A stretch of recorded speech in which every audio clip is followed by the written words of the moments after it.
After meeting with the volunteers of youth of Manipur, COCOMI in a recent development has announced of its stand to remove the army barricade from Phougakchao Ikhai to Torbungwangma area on 6 September. The decision was revealed by COCOMI media coordinator T.H. Somarendro during a press meet held at Lamphel Police of the United Committee Manipur. He added that ultimatum to remove the central forces from Phougakchao Ikhai area had already been made to concerned authority on 30th August.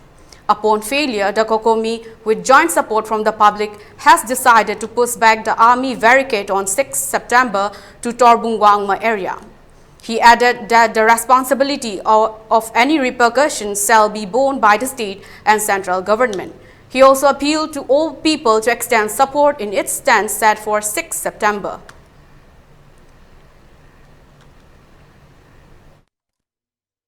Ayuki puntra mathoy tawda akoi Manipur da laiba Manipur ki iram damsi miyamna saruk yabirga haiba thawda asi saruk yaminisi haibasi akoi Manipur miyamda COCOMI ki saite ki thamjari loina loina masida karigba afata tongan ba aso apon tholpo matamda madugi responsibility si karan puguni hai targadi akoi na mamanda state amadi central force da haije khibal laibina masigi afata ki daita che state amadi central force da central amadi state government na pugadam ni have se COCOMI ki saite ki thamjari